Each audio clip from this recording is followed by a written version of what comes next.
Aman. Today we're going to talk about adventure and a sense of adventure. And have you lost it? Where did it go? Did you ever have it to begin with?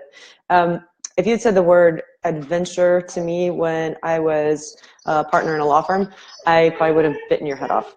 And here's why. I was so stressed out and burdened by everything that was already going on in my life that it's like my obligations, my responsibilities, that even the idea of an adventure was just going to bring me more stress and more obligation and more burden.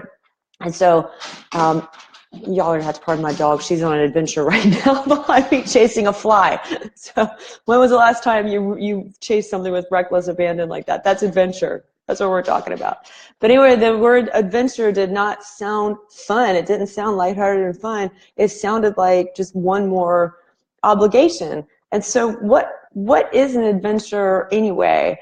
At that time, I would have thought adventure was a vacation. I would have just thought, so if I'd been in a good mood actually, and you'd ask me, oh, what's your adventure? What are you doing? I would have said, oh, well, we had this vacation plan. That's if I was in a good mood and I didn't bite your head off from the stress of it. A vacation is not an adventure. A vacation is just that. It's a vacation. It can be an adventurous one, but a vacation is not an adventure. An adventure is a state of mind. But at that time when I was in the law firm, I was constantly in a ratcheted up, wound up state of mind. And I quickly learned in my first years of practicing that a 1 week vacation didn't cut it. So I did a 2 week vacation, and the first week was spent just catching up on sleep. The second week was barely spent starting to get a little bit of creative energy back, barely. And by the time I finished that end of that second week and was going back to work, I was mean. I felt really mean and resentful because I didn't want to go back to work. So then my 2 week vacation morphed into a 3 week vacation. And finally, the last year I was practicing law, I took an entire month off, and it still didn't help. I was just still angry about having to go back to work. So when you lose your sense of adventure and you think about what an adventure is, if it's not a vacation, what is it? When you lose it, let's talk about when you lose it. Here's what it is. Here's what it shows up like. It means you don't do fun stuff anymore. There's no more spontaneity. It means everything is one more obligation. So even if you're doing something that sounds like it's supposed to be fun, you're not having fun. It's just one more obligation. If anybody ever says to you, lighten up, that person might be being a jerk, true. But it might be the universe's way of telling you, you need to lighten up and get your sense of playfulness, get your sense of adventure back. Without a sense of adventure, you become a dull person, literally a dull person stuck in the routine, and you lose, you actually gain a mean streak. Your mean streak will come out, and that's when you find yourself snapping at everybody around you. You're snapping at your kids, you're snapping at your stepkids, you're snapping at your parents, you're snapping at your siblings, your spouse, your boyfriend, yourself, your boss. You're just getting really mean and snappy, and you're a dull person. You're living a dull person without that sense of adventure. And when you are really in that state, it feels terrible.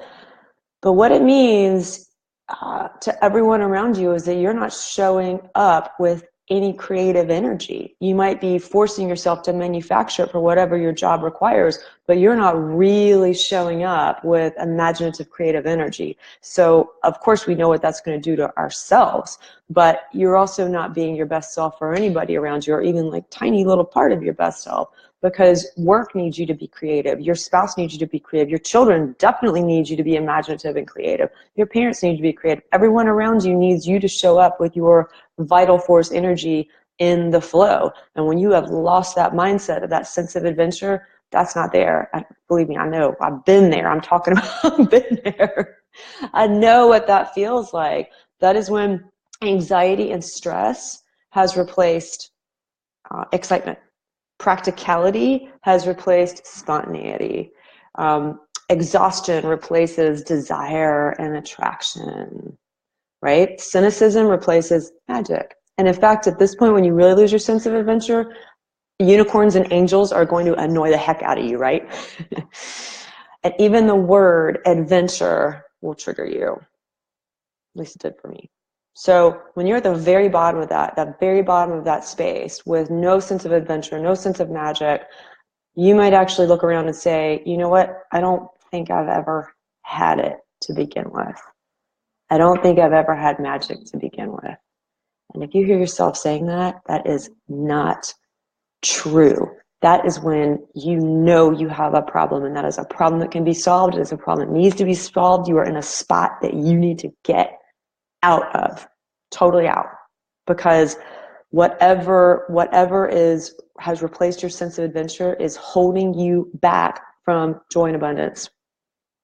It's a terrible, terrible spot. It means you are, realistically, what it means is that you have become so dense, it's such a dense ball of stress and anxiety and all those other things that I mentioned, that now there's no room for adventure. There's no room for the unknown. There's no room for any other energy to seep in. And what I think adventure is, when I say it's a mindset, it's not a switch you can just flip on and off. I mean, it would be if you're great if it is for you. But for me, it wasn't. It took practice and some time. But what it is a dance with everything you do know, everything you're confident about, everything you are courageous about and clear on, and the unknown. And having some way to have your foot in both places. So you're not just throwing out everything you know. You don't necessarily need to quit your job and move or do whatever. If you want to have a big adventure, that's great. But you don't necessarily have to do all of that at once. You can keep some of your known and start making space to dance with that unknown. And one of my mentors calls it, it's just like surfing, right? You're on the board, but you're constantly moving with that wave between what you know and your balance and riding that wave. That is a sense of adventure. And you can come into every single day of your life with that sense of adventure. You can go to the dang grocery store and the bank and the gas station with that sense of adventure, dancing constantly between that known and the unknown. And you do not have to get there by yourself. This is something I know like the back of my hand. I saved myself from this situation, so I know I can save you and save you certainly a whole bunch of pain and trauma and mistakes that I made. So here's what it looks like if you were going to work with me. We could work together. I have multiple packages. We would work and do something that works best for you. But I know if you were in this state, I can help you. So Kyle Ann just said, when I'm deep in it, I blame someone for taking a spark from me. Yes, I know. I now know I have the control. I'm responsible for my happiness and my adventures.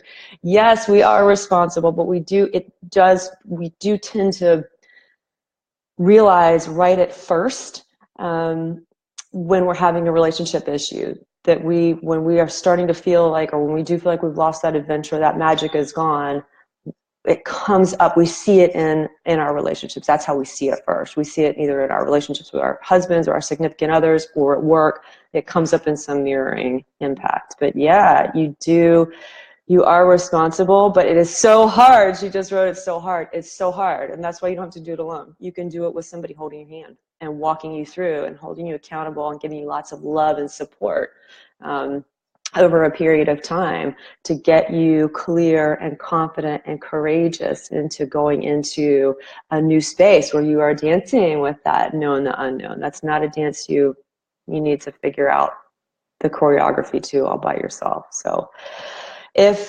this relates to you, contact me, private message me, call me, do whatever you need to do, but do not stay sitting in this problem, because this is a problem and life is way too short to live somebody else's dream, right? It's way too short to live without your sense of adventure. So thank you for watching, and I will see you guys soon. Bye.